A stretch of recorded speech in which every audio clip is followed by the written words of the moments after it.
Welcome back, everyone, to the deep dive.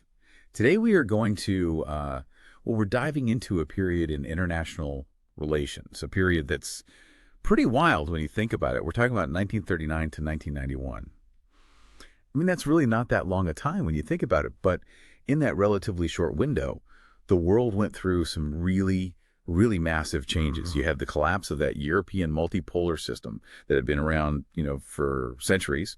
And then, of course, that was brought on by World War II. And then after that, you get the Cold War, that bipolar standoff between the U.S. and the Soviet Union. And then, of course, the Cold War ends. So it's just, it's a period of just incredible transformation. And it's way too complex, really, to try to understand it all through just one theory. Absolutely. I mean, to really get a good grasp on everything that happened and why it happened, we need to look at it from a lot of different angles. You know what I mean? Like different theoretical perspectives can kind of shed light on different parts of the puzzle. So in this deep dive, we're going to look at how material power, ideas, and institutions all played a role in shaping this period. We'll be using different theories like realism, liberalism, constructivism, and even critical theory. Okay, cool. So let's start with realism, right? Like classical realism, it's all about power, right? And when you look at the events leading up to World War II, it kind of makes sense. Like you had Nazi Germany, and they were clearly a rising power. They were challenging the existing world order. Kind of a classic power struggle, wouldn't you say? Yeah, for sure. I mean, classical realism says that states are basically driven by this need for power, this need to survive. So from that perspective, Germany's actions, like expanding their territory, that was a pretty rational move. Maybe aggressive, sure, but rational if their goal was to gain more influence. The old multipolar system was kind of weakening, and Germany saw an opportunity. Right. And then, after the war, we see this shift to bipolarity. That's where neorealism comes in, especially Walz's ideas about the structure of the international system. I mean, you have the U.S. and the Soviet Union emerging as superpowers. That totally changed the game in terms of alliances, the security dilemma, how countries interacted with each other. I mean, it was a whole new ballgame compared to the multipolar world before the war. Exactly. And neorealism says that the way the international system is structured, that's what really determines how states act. So with this new bipolar system, things got simpler in a way. You had these two big powers, pretty stable alliances. That made it easier to figure out how to balance power, even though the rivalry between the U.S. and the Soviet Union was really intense. Okay, so then we've got offensive realism, and this is where Mearsheimer comes in. He's got a pretty bleak view of things. He'd probably argue that old multipolar system in Europe, it was always destined to fall apart. It was like a powder keg waiting to explode.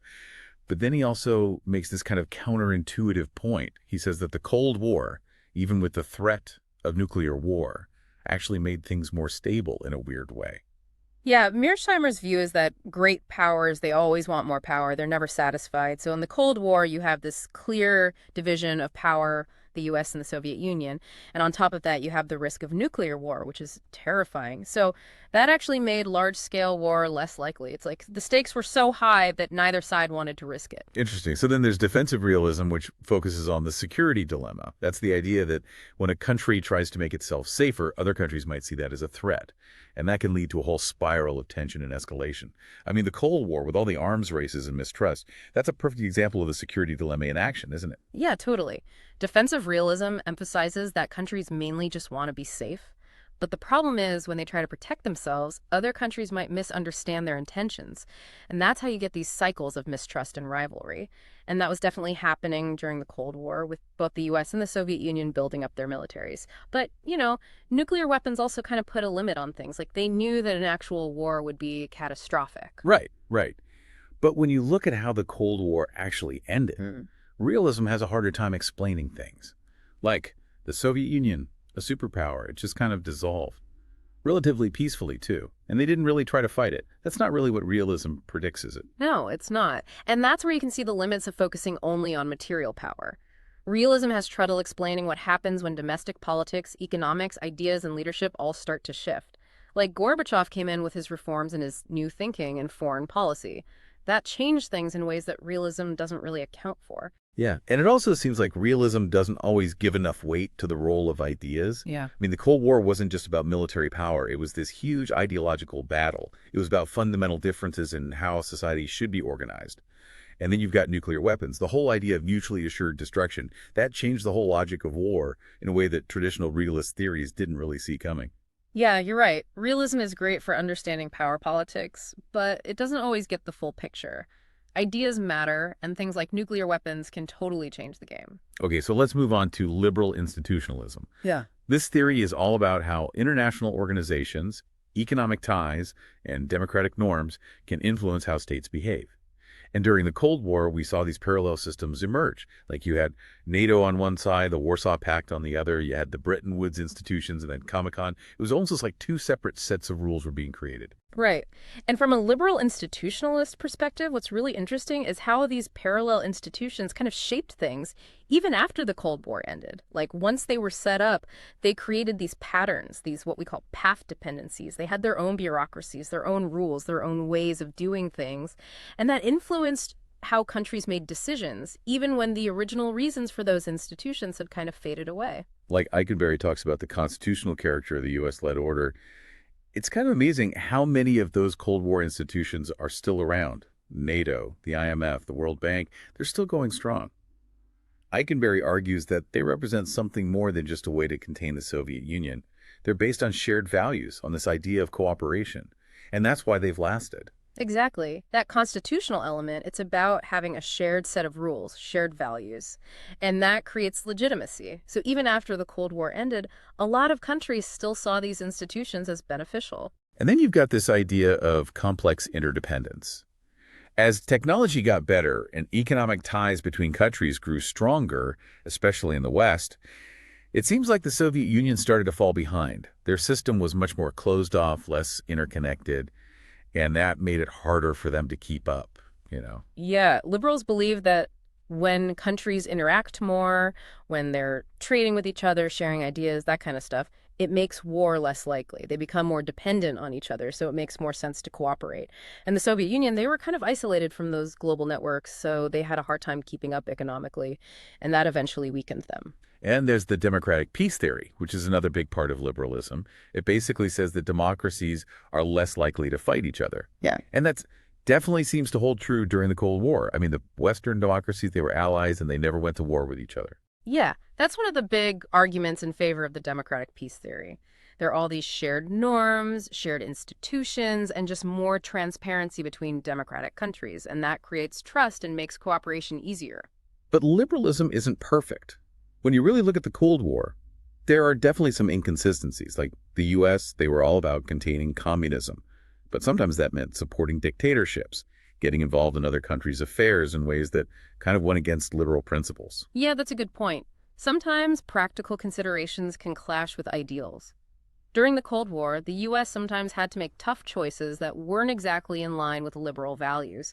Plus, after the Cold War ended, not everyone became democratic like some people hoped, so liberalism doesn't have all the answers. Okay, so let's shift gears again and talk about constructivism.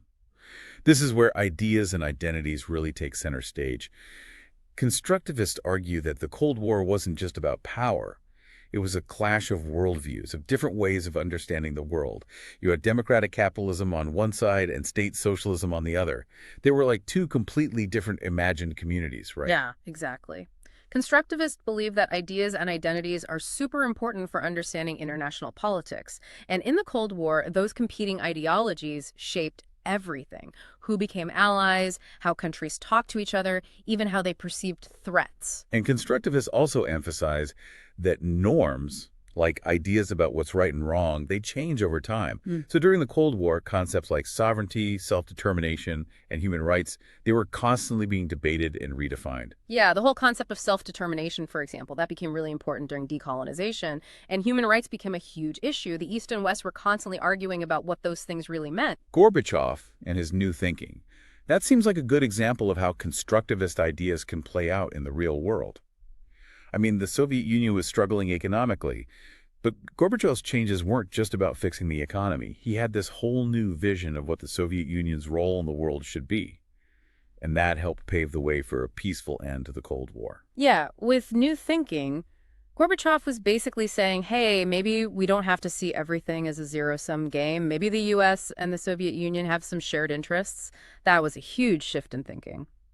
But some critics say that constructivists can focus too much on ideas and not enough on the real-world constraints that countries face. Like, The Soviet Union's economic problems, they were a huge factor in its collapse. Maybe ideas alone can't explain everything. That's true. Ideas are powerful, but they don't exist in a vacuum. The Soviet Union's economic troubles created an environment where new ideas could take root. So you have to look at both the material and the ideational factors together. Okay, last but not least, let's talk about critical theory. This perspective is all about digging deeper, looking at how power works through knowledge, how ideas can be used to advance certain interests.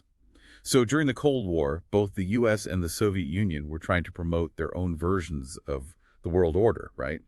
And they did that not just through military force, but through cultural influence, education, aid, all kinds of things.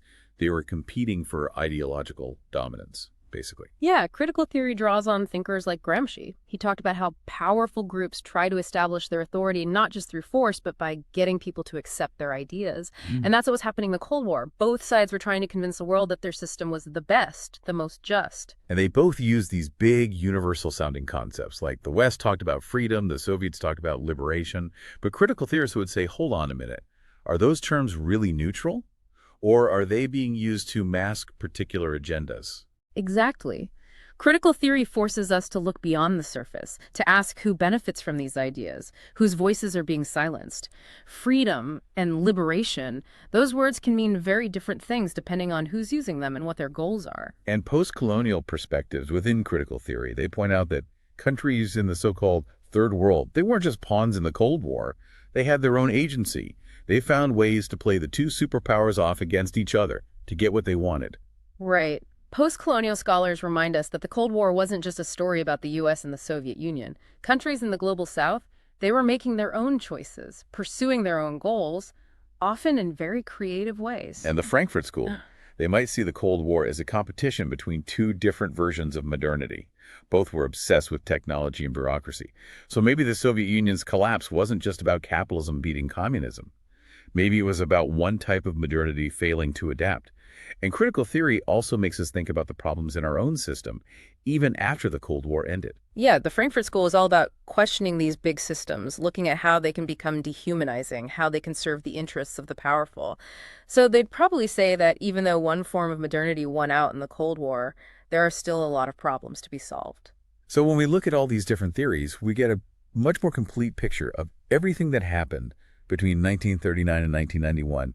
It was about power, yes, but it was also about ideas, institutions, and the constant struggle for legitimacy on the global stage. It was complicated. It was. And what's really important to see is how all these factors are connected. Material power sets the stage, but ideas shape how that power is used. Institutions create these long-lasting structures, and the battle for dominance happens on multiple levels. And understanding all of this is really relevant today, too. I mean, we're seeing a new era of great power competition, new global players emerging, new ideas about how the world should be run. The Cold War might be over, but a lot of the same dynamics are still at play. Absolutely. The Cold War teaches us that the global order is constantly changing. It's shaped by power, ideas, and institutions, and its stability depends on how legitimate and effective it's perceived to be. So to wrap things up, understanding the big changes that happened between 1939 and 1991, we need to use all the tools in our theoretical toolbox. Realism, liberalism, constructivism, critical theory, they all offer valuable insights. They do, and as you continue to think about all of this, consider this. What parts of today's world seem really stable, really fixed, and based on what we learned from the Cold War, how might those things actually be more fragile, more open to change than they appear? That's a great question. Lots to think about. Thanks for joining us for this deep dive. Until next time.